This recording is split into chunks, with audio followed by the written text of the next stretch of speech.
Okay. So welcome to today's session on open data sharing and reuse. I'm Dominic Dixon and I'm a research librarian in the Office of Scholarly Communication.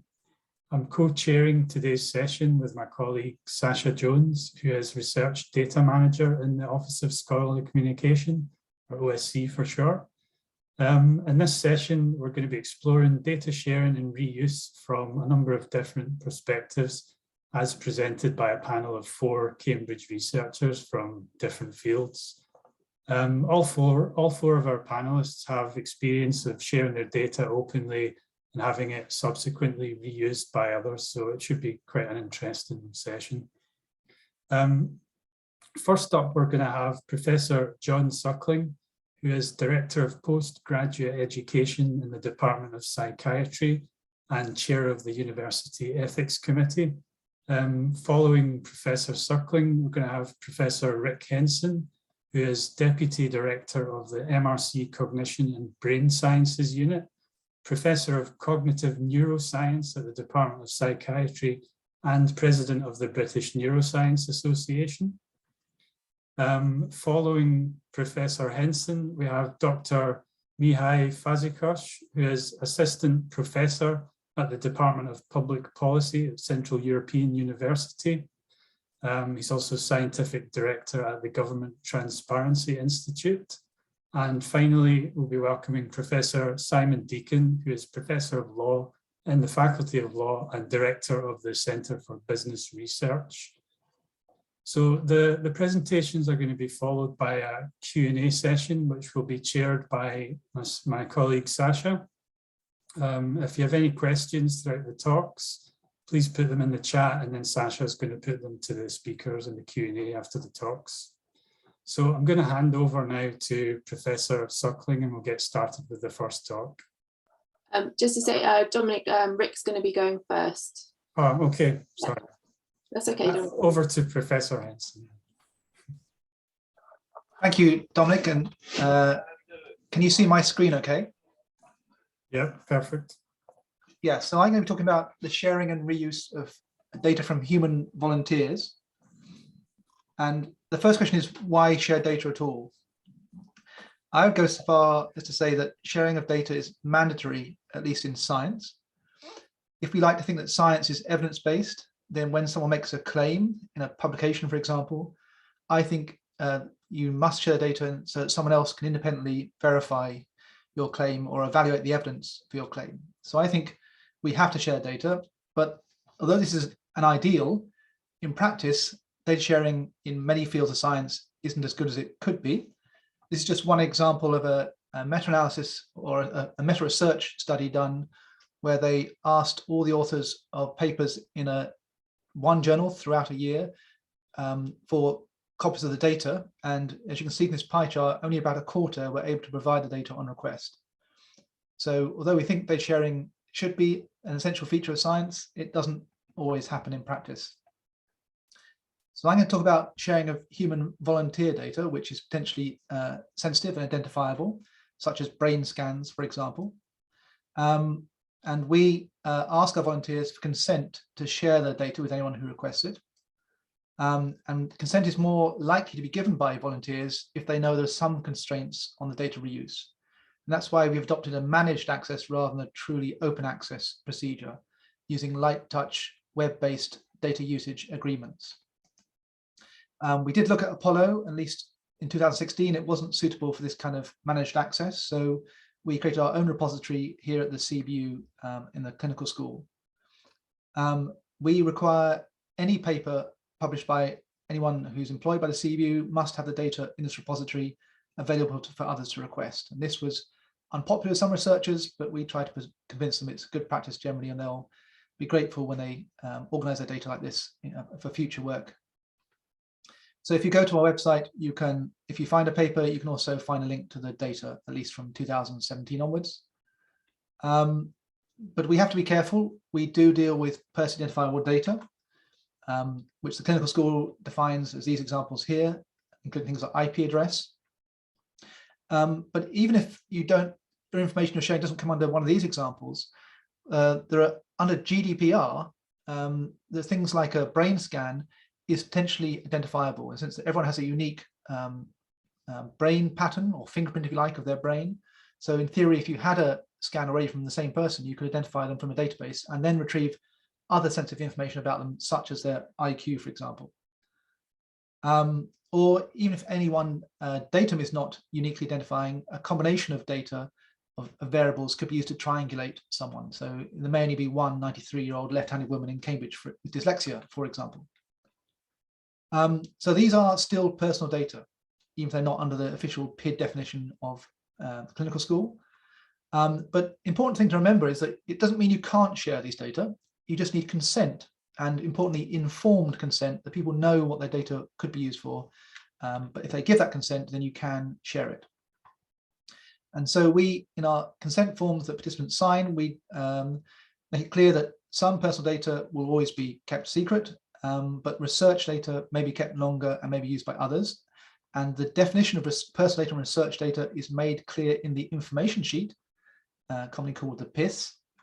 And just to note that we haven't had any participant who's read the information sheet and rejected this consent to share data with other people. But in that information sheet, it's important you explain to people how data could be used. So we explain that some of the data we share would be difficult, but still possible to identify you.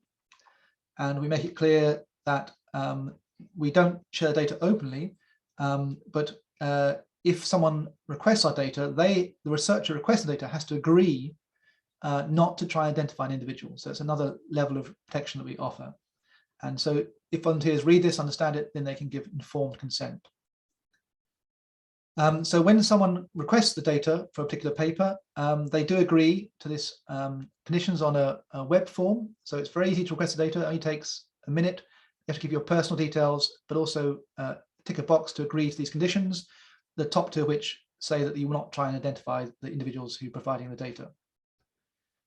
Now, there are dangers of sharing data. So this is an interesting piece here about examples where scientists have shared data that has subsequently been misused, if you like, by others. So I think there's a case of an anti-vaccination group who got the data from a vaccination trial from the scientists who made the data available, reanalyzed it in a certain way, which possibly wouldn't pass peer review, or not necessarily very scientifically justified, maybe looking at just a subset of data of a certain age, of certain group of people who didn't show a strong effect of the vaccine. Then they broadcast that on social media, which often has more short-term impact, at least, than the original peer-reviewed publication in a scientific journal. So there is a danger potentially that danger that your data could be used for other means in possibly non-scientific ways. You can't stop that, but one thing we do in our data usage agreement is ask the person who's requesting the data for a brief description of what they want to do with the data. This is not to stop them having the data, and it would be simple enough to say, I want to reproduce your results in your paper. That's fine. And of course, this is not a fail-safe, but if someone were later on to do something with the data they didn't say they were going to do, we at least have some recourse to say, well, that you didn't say you're doing it with our data, if it were, somewhat nefarious uses. Another interesting dimension is commercial use of data. So we don't necessarily object to commercial use in particular, but it's an interesting study done here, the Klein study, an NIHR-funded study looking at how members of the public will give consent for their health data to be shared. They found that people are less likely to be happy for their data to be shared if it was with a profit-making company. So that's why we are on our data usage agreement, we make it clear that the person requesting the data will not use it for commercial purposes, although they can make a case list if they want to, because there are some types of research that maybe would never get done without the funding from commercial usage. So generally, we don't allow this, but we could revisit this on a case-by-case basis. We also adhere to the sort of copyleft principles that if someone uses our data, we also require them to make anything they do with the data also open, both the publication and any derived data. So encouraging good behavior generally. There's a question about when to share data. At the moment, we wait until publication, but sometimes in science, when there's review, the reviewers or the editors will need access to the data. And arguably, you could share data as soon as you've collected it. Particularly if there are problems in science, you may have heard of the filing drawer problem that null results tend not to be published, never appear, but at least if you share data beforehand, no matter what the analysis shows, the data are always available to get more precise meta-analysis, for example, in future, to prevent this bias towards reporting positive results in the literature. A lot of scientists will say, I'm worried about being scooped. That may be true in some competitive fields. I suspect it's not as common as you might think. It may be a bit of a paper tiger. There's an interesting blog post here where Greg Wilson asked for examples in real life where people have been scooped. And when I last looked, there weren't many examples there. But yes, that is a concern, but maybe it's exaggerated. I think what we really need is incentives for sharing. So you can publish these days data papers which just describe a data set without trying to make any scientific claims about it, just saying here's some data that might be useful for certain types of analyses. And then the person who's put the hard work into collecting the data at least gets a publication, even if there aren't any clear results or scientific conclusions from that particular study. There's also a growing increase in reproduction papers where people ask for some of this data and just confirm the results, but very important results, and therefore they inherit the citations of the previous paper. So it's a good way to encourage sharing. Another way is through kite marking. So rather than journals requiring people to share the data, they can encourage good behavior by giving badges when a particular paper in that issue has shared the data or the materials or done pre-registration, which is another aspect of better science. But in general, if the readers give more credence to papers that have more kite marks, then this will again encourage gradually better behavior of the scientific community in data sharing. Of course, there's no point sharing data if no one can understand what the data are. And so there are principles such as the FAIR principles for how to organize and make your data available. There are often agreed formats for sharing data. One thing that we do when people request our data is we just do a quick check. So these goes to whenever someone requests data on our managed access system, it goes through the author and they can check the ID of the person. Of course, we only typically get a few requests a week. Some of our data have been requested over 1,000 times, but that's over several years.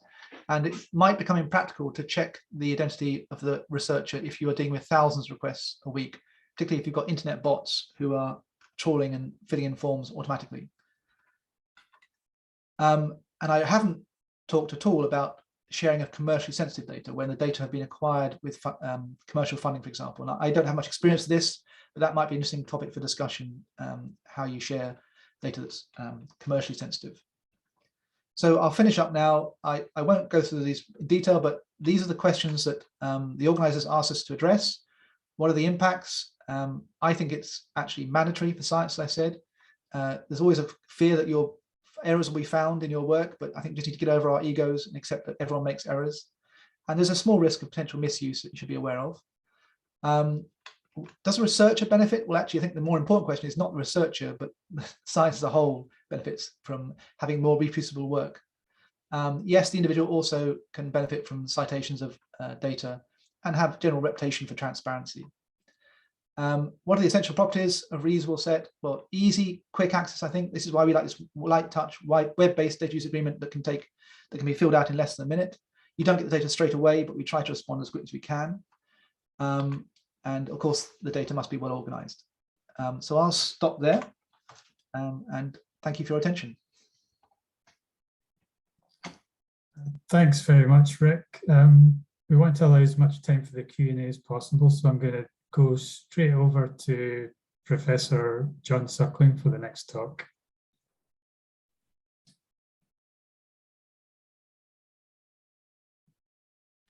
Thank you for that, Dominic.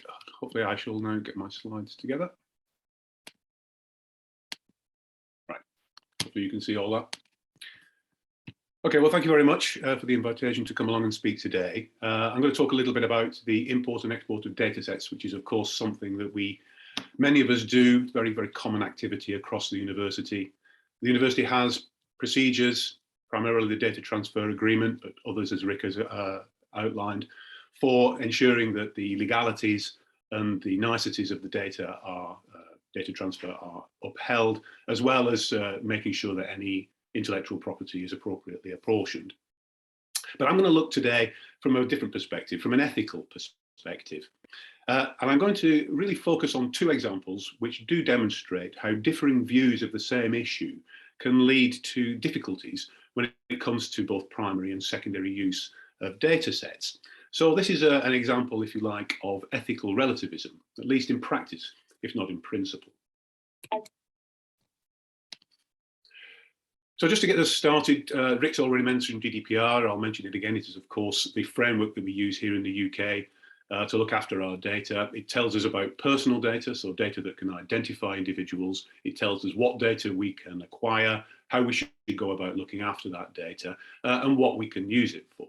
It does have some exemptions, of course. So, for example, privacy is a key principle of GDPR. But as you can see, I've given some examples here where you can see where a divergence from that principle might well be justified. And as I say, those exemptions are available. But what I'm going to talk about today is essentially biomedical research and social sciences research. And in those cases, GDPR really does apply in its full force. And so I just want to highlight one specific aspect of that, and that is that, as I think Rick has actually already mentioned, that participants are properly informed about how their personal data is going to be used in research, whether that research is the primary purpose for its acquisition or whether it's secondary use. The data then moves on after its original purpose to contribute to other types of research. So it's worth saying right at the very beginning here that the vast majority of import and export of data for primary or secondary use is entirely uncontroversial. We do it lots and lots. Everything should be fairly straightforward. There are guidelines that the university does provide to help us navigate our way through these issues, but they're by and large common sense. So, for example, we want to observe any limits that are placed by the consent of the data provider, usually the participant themselves, so we don't do things that they don't want us to do, of course.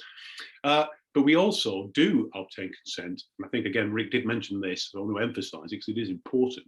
We obtain consent for the original, from the original participants, should any research that we engage in using their personal data affect them. So, for example, if we were to create a new diagnosis from information about that particular individual, or likely to cause damage or distress to anyone else, so for example, the families of those individuals or the companies that they work for.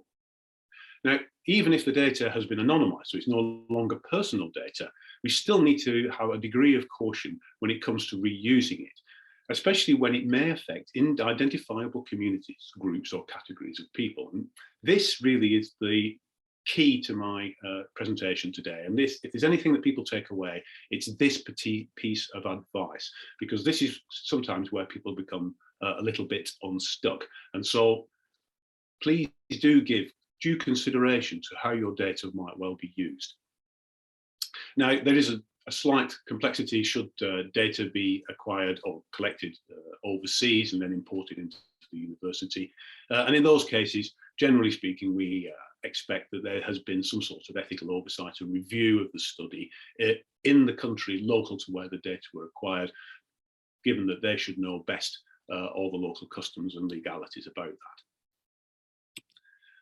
So let me take the first example, which is the import of surveillance data. So in other words, CCTV information of public spaces in a city, acquired by a commercial organisation, but used by an overseas local authority to monitor traffic flow, congestion, and so on. But that data is going to be imported into the university in order to undertake studies of urban pollution, an entirely justifiable application. Problematic with the data, of course, is that there is no consent. Clearly, the individuals in the public spaces, the many millions of them perhaps, have not had the opportunity to consent. There'll be a lot of paperwork. However, the data does contain personal data. Sorry, the information does contain personal data. In particular, the faces and car registrations, which is actually what this research on urban pollution seeks to use in order to track individuals and vehicles around a city, so you can see where the pollution is being created and who's breathing it in. But you can see immediately how that information about who goes what and who goes where and who they might meet, how that might be used in different countries for different purposes, not all of them beneficial. And quite often this is quite a dynamic situation. So you might originally have a study which in one context which changes to another. And the example, or the obvious example in 2021, is Afghanistan, where The political climate has entirely changed. But there are other examples, such as Hong Kong or Sudan or even Brazil. So what might we do? So what might we do to mitigate against some of these difficulties?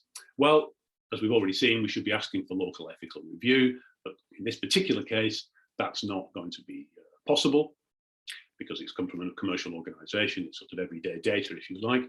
And so in lieu of that, we do ask for assurance that the local laws and regulations and guidelines around the collection and export of that data have all been appropriately adhered to. So we know that the data are at least legally arriving inside the university. From our researchers here in the university, we should then ask whether they can justify the use of this identifiable data. So in other words, could actually their tasks be undertaken using other data which is actually anonymized. We'd also ask them to explain how that data is properly stored, and in particular, how it's accessed and by who. And perhaps most importantly, in this particular application, we're going to ask for evidence of mitigations for protecting those processed data sets that safeguard those individuals and communities to make sure that there's going to be no harms done by that processed data. So you can see in this particular example that the concerns or the complexities arise not only from the data as it arrives, but also from the potential for the processed data to then be re-exported. And that leads me into this second example, which is about the export of data as part of the Spectrum 10K study, which I'm sure many of you have heard and read about in the press quite recently.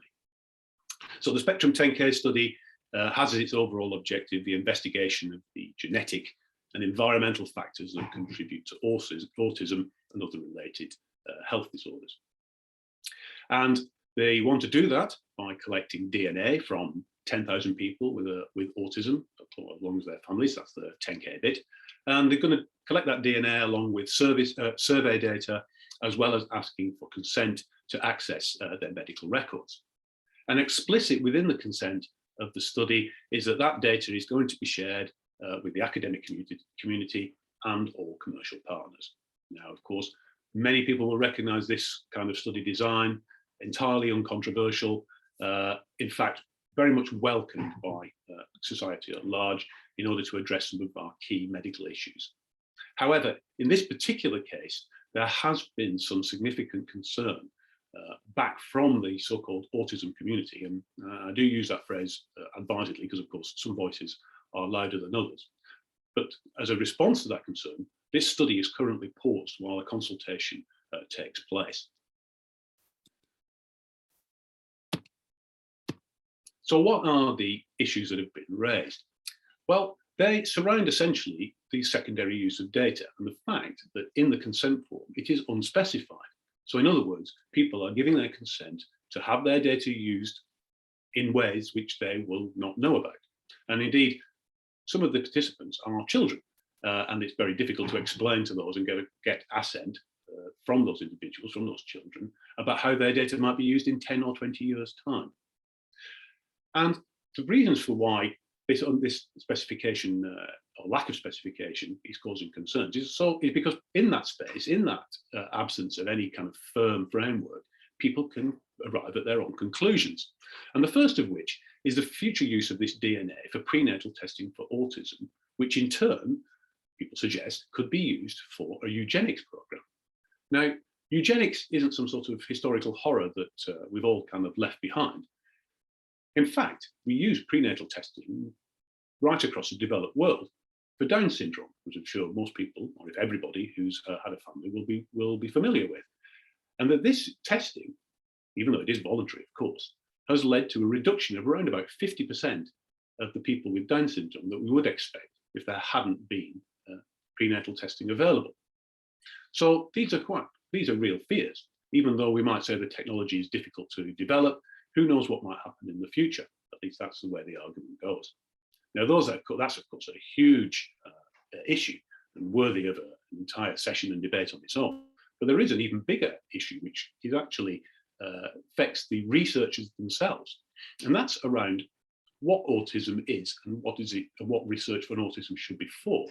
So the way we think about autism has changed radically over the last 30 years. We've moved away from a kind of disorder model towards a so-called neurodiversity model, in which the outcomes of development across humans take many, many shapes, and autism just happens to be one particular outcome of that development, atypical though it may be.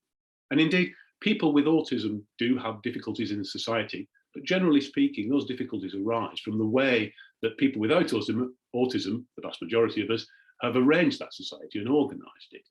And the concerns here are, from autistic people, are how are DNA and access to medical records going to help with those particular problems. And so that's it for me. And I just kind of hope that these two examples have just illustrated just how far in the future you might need to think when you go about considering how you might use your use your data for secondary use. And really, I suppose I'll leave you with the thought that it's perhaps in this case a lot better to ask for permission from all the stakeholders involved in these studies than it is to ask for their forgiveness. The resources are available here, and all the slides are going to be distributed. Please read them if you get a chance. Thank you very much. Thanks very much, John. I'm going to hand straight over to Dr. Mihaly Fazikos for the third talk.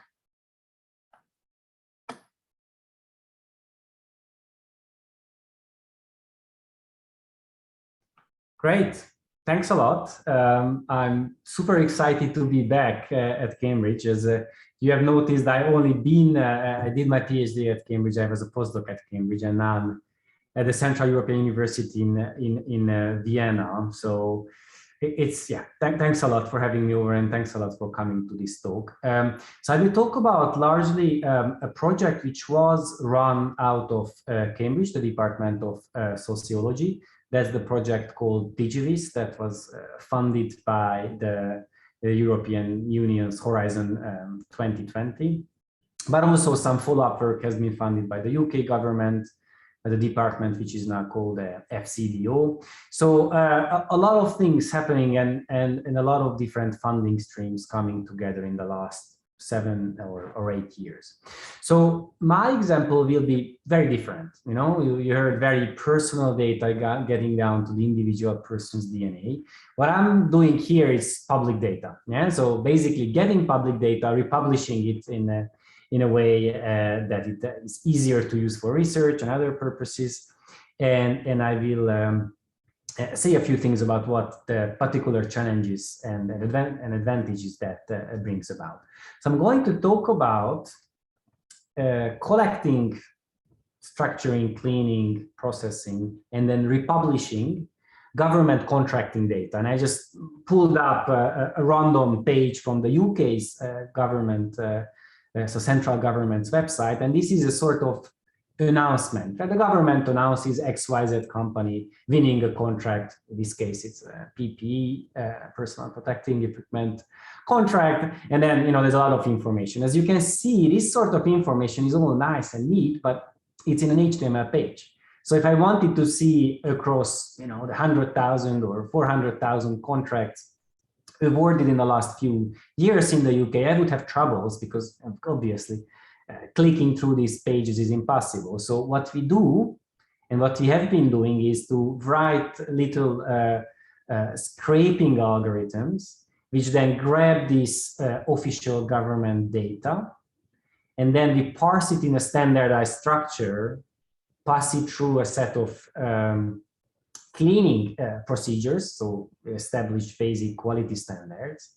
And then we add some performance metrics, corruption risk indicators, or indicators of companies colluding with each other, and we republish the data. So that's the deal. It's public data, but packaged in very different ways. And that packaging is enormously complex, and it requires a lot of manpower, a lot of programmer time, and a lot of computational power to make it reality.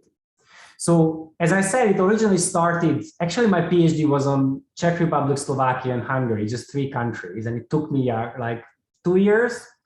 And then we got the big funding and we extended to something like 33 countries. And now we have more than 50 countries. So sort of grows quite a bit. And now this data is hosted by the Government Transparency Institute, which I'm also affiliated with. It's an independent think tank and sort of a social enterprise in a sense that it invests its own income into maintaining this and supporting people using this data. And then basically the data is shared in different websites. Let me just drop here in the link in the chat one of our main websites. So that's what was created as part of the DigiVis project in Cambridge. And if you want to understand the scale of this, so for Europe, where we have a good coverage, we have about 3 to 4% of annual GDP of the continent on a contract level, right? So if you come to me, I say, 3 to 4% of GDP is on the website I just shared with you. And that because it's public spending, I could also say that something like 15, 20% of public spending is on this website on the level of individual contracts and tenders. So enormous detail. So that's what there is. You can play around with it. I will give you a few examples. You can download it. And the question is, who cares, right? And then I have only a vague idea of this. So I can track the direct interactions with my data. I know about a lot of organizations who republish my data or build web pages or services on top of it. So I don't know their user statistics.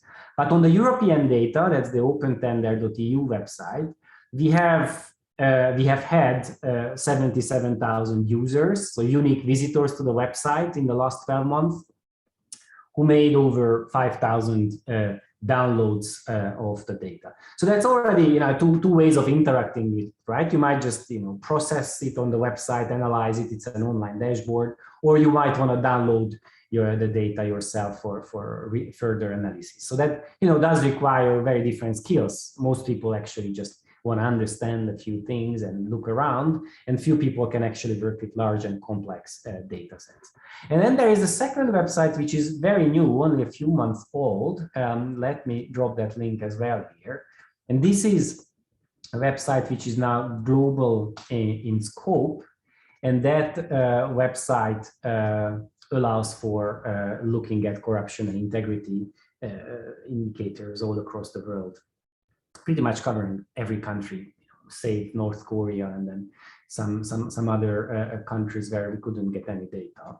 So user examples. So what is the open data? What did it bring? Why did it make sense? So the first obvious thing, and I think it was mentioned by the previous speakers, is that one reason you want to share data, you want to drive use of your output, either generate more citations to your papers or generate citation to the data itself.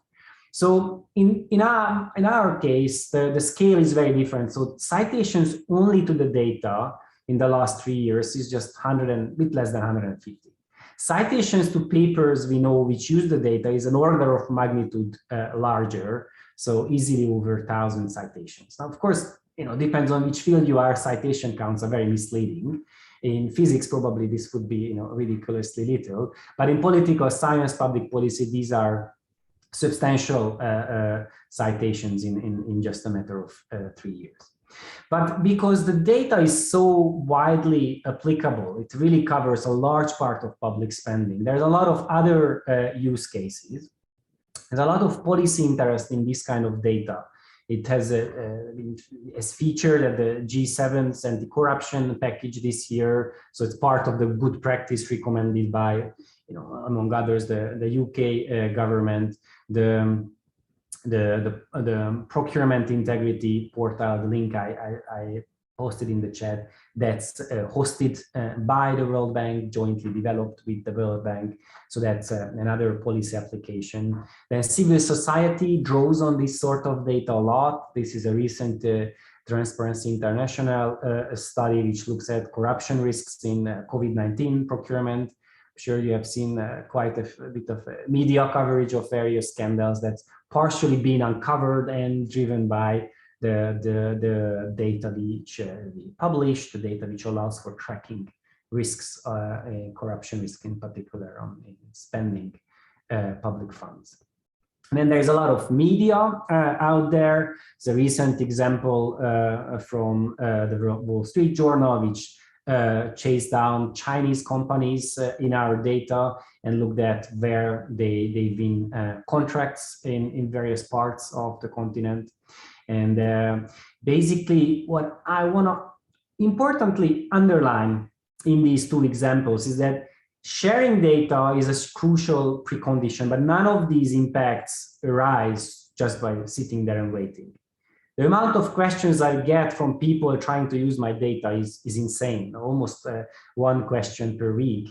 And that is basically just underlines if you have a lot of data and it's not easy to understand it, putting it out makes people excited, but then you have to work with them to trust what's going on. You have to work with them to help them to actually make use of it.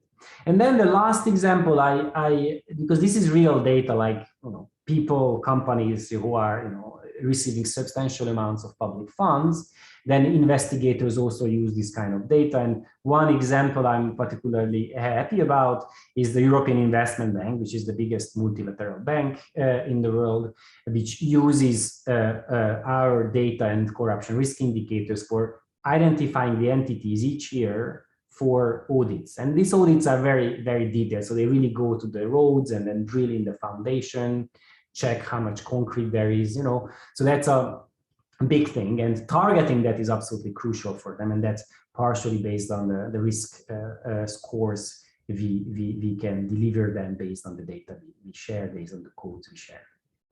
Now, before I jump to the few final thoughts I have, I wanted to mention one thing about replicability, and maybe I just go here. So if you make your data replicable and you make your data fully transparent in a sense that there's a GitHub, people can go to that GitHub, download your codes, and in principle replicate your data, that can lend you a lot of clout, a lot of trust, and that's generally a good practice in policy, but also in academia.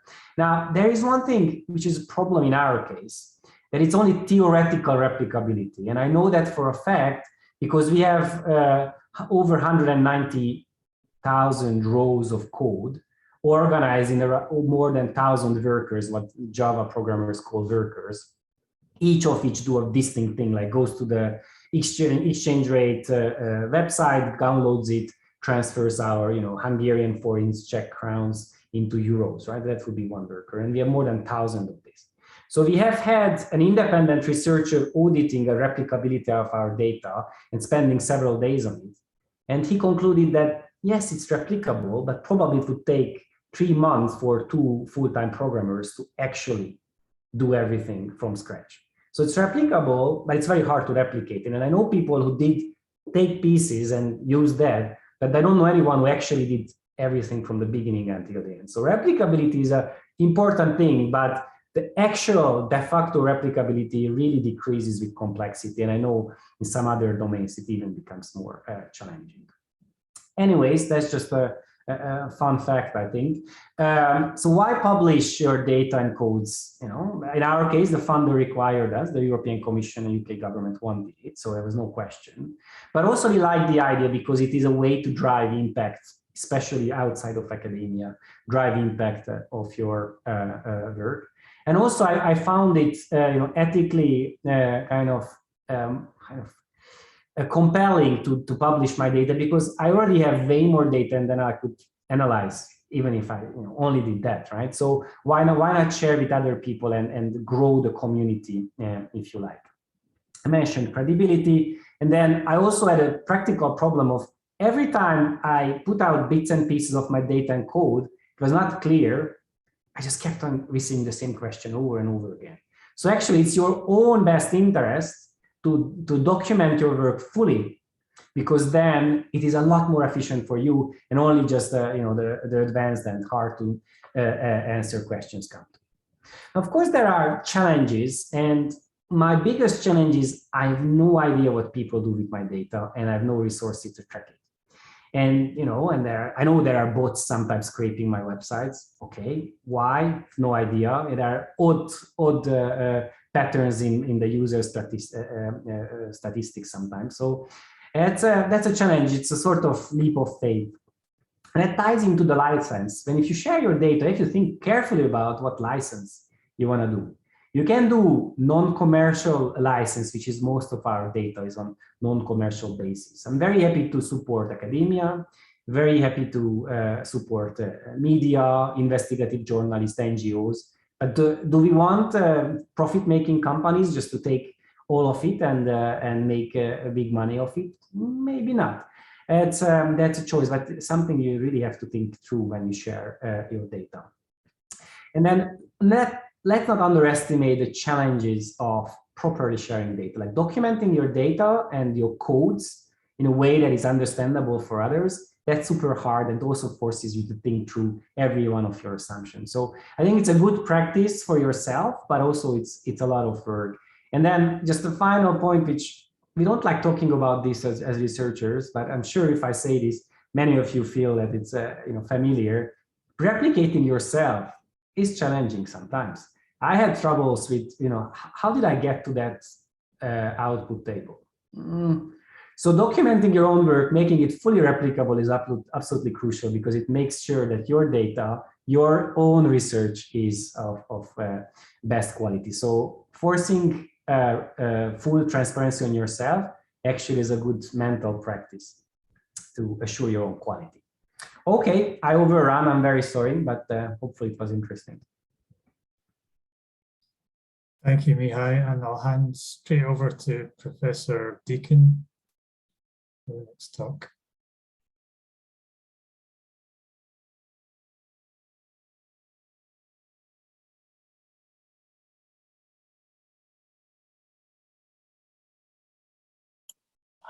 Simon, you are unmuted.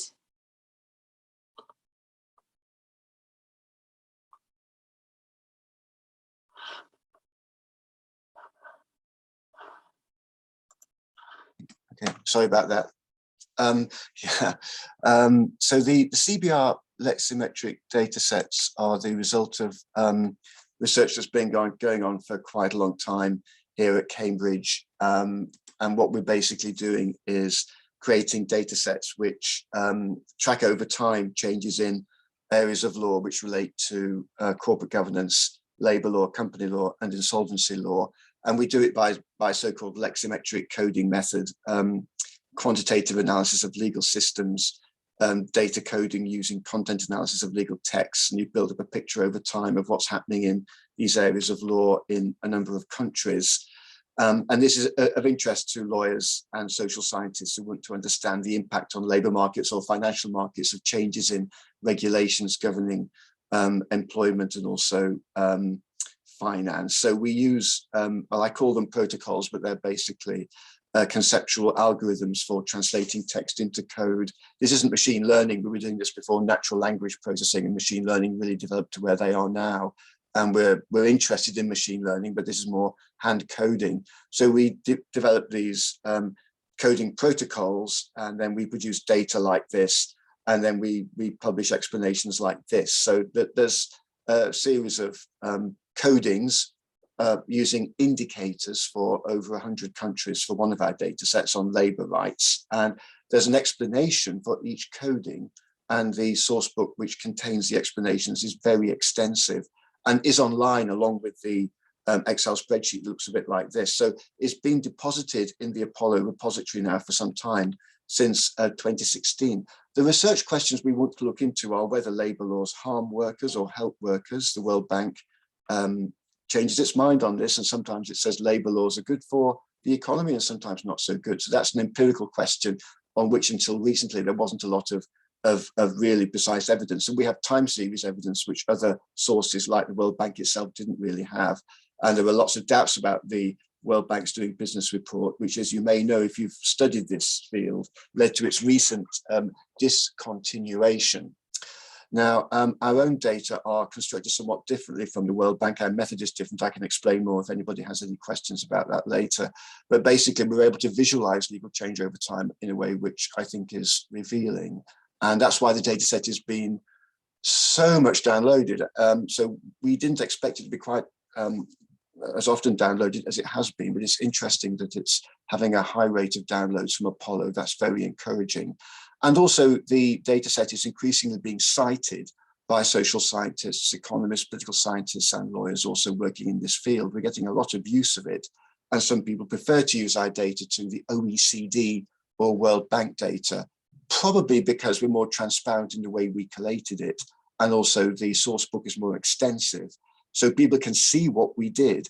And if necessary, even adjust it somewhat. They certainly can replicate it, but often they can extend our data to cover areas of law we didn't cover. They use the same technique, or they may code for other countries. We've coded for 50 years or so worth of over 100 countries for the labour law data set. And we're doing this now for the other two. Other research teams have sometimes taken our coding protocol and adapted it to their own purposes. Now, on the one hand, that sometimes happens with only, let me put it this way, nominal attribution. We're normally cited, but people don't always say that they're using the Cambridge coding protocol. They just say these are laws which we're coding, which is not true. I mean, we actually developed a coding protocol and should be given some credit for that.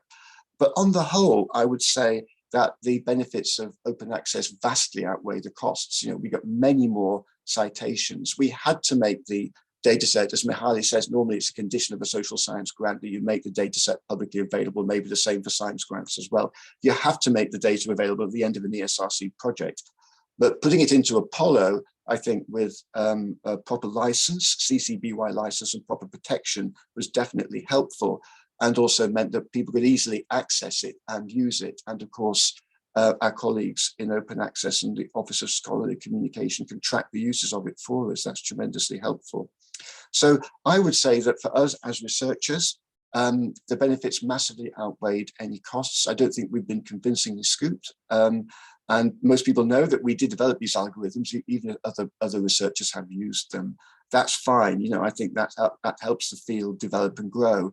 We're increasingly being cited and used. You know, the data's being used. And I think this has been a very, very positive experience for us. Yeah, so I know we're short of time. I'll stop there and hopefully stop the share. Okay, excellent. Thanks very much. Thank you very much, Simon. I've just actually put a link to the recording that you did about this a couple of years ago, because it's very interesting to sort of find out more about the whole process behind sharing and the reuse, and the involvement of the US in it as well was very interesting. Yeah, so if anyone wants to find out more, then please do follow up on that link. Thank you so much to all of our speakers for your talks today. It's been really interesting to have perspectives from very much from the medical world, and then the legal world, the corporate world, and everything. So very much going from the sciences into the social sciences. So I'm really pleased that all of these areas have been covered. So thank you. We have some questions. So I'm going to start with a question that we had come in for Rick. And that is from Tom. And he asks, do you have any thoughts about approaches such as a trusted research environment or other tool infrastructure that means that the analysis comes to the data? So this means that the data are not given away and access can be withdrawn if needed. There are a couple of people that talked about withdrawal. So yes, Rick, do you have an answer? Yeah, I certainly have experience of one of these research environments. It's the Dementia Platform UK. So the idea here is that researchers upload the data to their servers, and then other researchers who want to use the data get computing power to analyze the data, but the data never leave the platform servers. So you basically, the researchers who want to use data have a virtual machine running and they can analyze the data on those machines, but they're never taken away. So that offers another level of protection of sensitive data that people can't just suck it down and pass it around to their friends. These are extremely, well, not extremely, but they're quite expensive to run. So DPUK has a lot of funding that enables the setting up of this platform. It requires a lot of computing power, a lot of security issues, and a lot of software that people use, at least for the type of data that we analyze. So it's not trivial. I don't know whether Cambridge could set something up similarly, but it would require quite a lot of investment. I'm not aware of other ones, but the questioner, Tom, might have more experience than I do. But in principle, it's a great idea, I think. Yeah. Thank you. We have a question from Ben, and this is for all the panelists. So this might partly been answered by the talk. So Ben, if you want to kind of speak up or qualify anything, please do. So he asks, do any of the panelists have experience with publishing or sharing qualitative data? And if so, how has this modified the procedures outlined by the speakers? I can talk to that if that's helpful. So not so much this research, but we were doing research on how company law actually operated through fieldwork-based work. We're interviewing people, business people, officials in China and some other countries in Russia. These were very sensitive interviews and had to be thoroughly anonymized before we deposited the data, but we did have to deposit the data with the ESRC data archive. That was again a condition of the grant.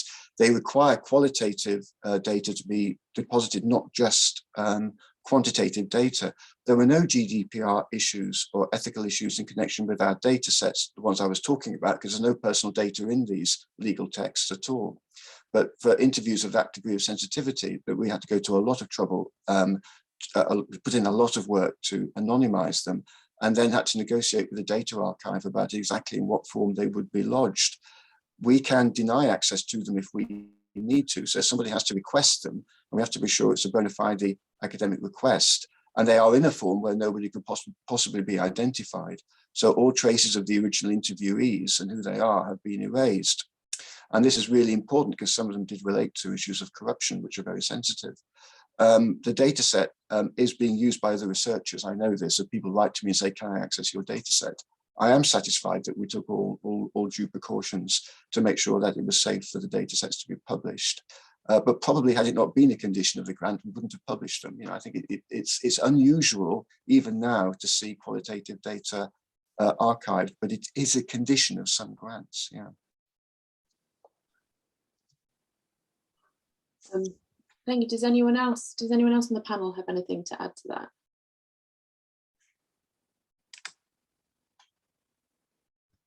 I would just echo one thing Simon mentioned, is that it's much more rare to share qualitative data, and it is nevertheless sometimes required either in full or in part. And in these cases, this often is just very sensitive, and I also do research on corruption. So anonymization is a precondition. So these sharing arguments and pros and cons, I think they apply, but with quite some modification, and it is much less reuse, right? You share your data because it's reusable, and it's much harder to reuse qualitative data. There's a lot more context which it's hard to record in a qualitative context compared to quantitative data.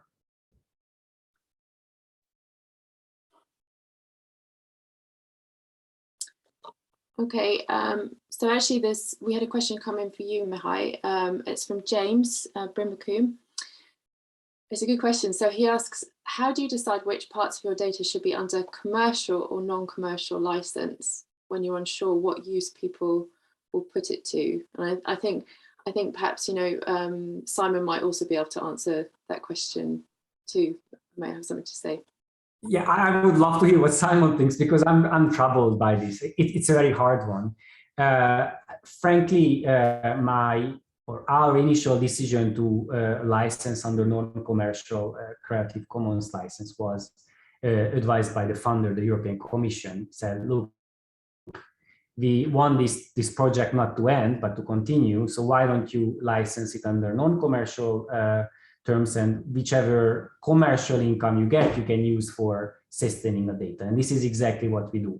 There's the sort of social enterprise model that whoever is non-profit, NGOs, whatever, can use it for free. Whoever makes money off our data should share some of the profit with us, which then we can recycle. And that model works because we have been able to maintain and extend our database for original 33 countries to now 55 plus countries, and that's been the last 4 years. That's the model which kept us running. And I think It's a fair deal. It creates public value, but also requests from profit-making companies to share some of those profits, recycle it back in the public good. Thank you. Yeah, I don't think many of our, well, I don't think our data sets are being used commercially as far as I can tell.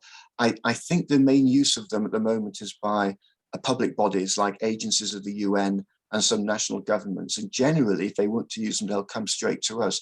I mean, Mahali's point about context is important. Even for the quantitative data, it's quite hard to read it in some senses if you don't know the background. So people do normally come to us, and we've done some work ourselves for UN agencies. But really, often it's pro bono work, and we don't always charge for it, actually. The data are available. We recently been extending the data set, and we made it available to a couple of UN agencies before it was published, actually. And if an academic team approaches me, I'll give them, you know, as far as I can, data which may be ready but not yet published. You know, it's that kind of thing. We haven't come across major commercial uses. Now, they may be happening, we don't know about them, but I'd be a bit surprised. Yeah. Can I And just one thing, Simon made me think, sorry for jumping in, but I think once you start to interact with your data users, you start to look at your own data in different ways. So we have modified quite a few cleaning procedures, thinking that, oh, like 9 out of 10 people misunderstand what we do. Probably, you know, it's written there, and I know it's written there, but if 9 out of 10 people misunderstands it, that's wrong. Yeah? We have to change it. We swapped quite a few defaults in the data set, just because people they just understood it opposite. So I think it's very interesting to see the interact with your users and learn from them, their outside perspective, because it makes you reflect on your own work and different. I've got a question for all the panelists, actually, and this is partly as a result of a little sort of Twitter storm that there was a couple of weeks ago, where somebody said that data, you know, they've shared their data publicly. If someone else is going to use it and generate a paper out of it, then shouldn't I expect to be an author on that paper, or at least asked if I wanted to be an author on that paper? So I'd like to ask this question of all of you, because this may be something that lots of people are thinking, that this should be an expectation. So I'd really like to know your opinions on this. Can jump in there. So the university does actually have amongst its a part of its research integrity policy actually guidelines on authorship on papers, and these generally relate not to external institutions using data secondarily, but actually within laboratories and people actually undertaking the research themselves, and you know how they are ordered on in the list and so on. And in fact, quite a lot of the journals are now having specific requirements for each of the authors, so they have to say exactly what they've contributed to the data to justify their naming as one of the authors. So I think if you're going to make that claim, then I think you have to look at the guidelines, or those kinds of guidelines, and peg that claim to a particular principle in that way. So just providing the data, you know, that's great. You should definitely be acknowledged in the acknowledgements, but whether that is sufficient to justify authorship, I think depends on the field and what the norms are within that field, and indeed some of the specifics of the institutions and the journals that they want to publish in.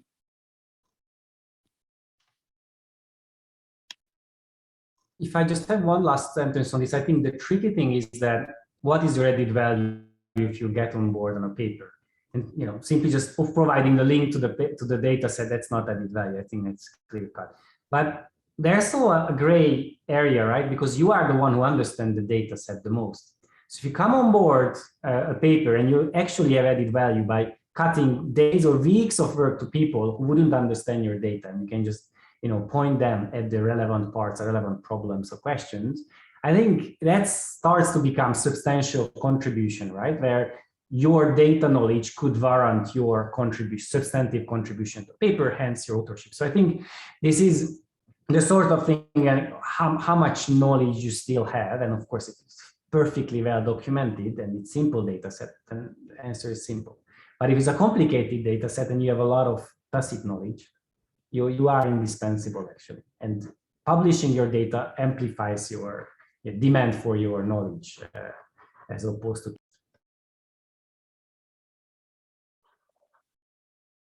Okay, we've actually run out of time, and we knew that this would be a packed session, and when we met before the session to plan everything, we thought that we could just go on all day about data reuse, and I think we really could. And thank you. So hopefully you'll hear about this topic again from us at some point in the future, perhaps next year or in future years. I'd like to say thank you so much to all 4 speakers for giving us your time today. And thank you to all the attendees as well, and for your questions. I really hope that this sparks some thinking after this session, if you're a researcher, about sharing your own data and what impact it might have, what the pros and cons of this are for you, and what the benefits are. So without further ado, I shall close this meeting, but thank you very much to everybody.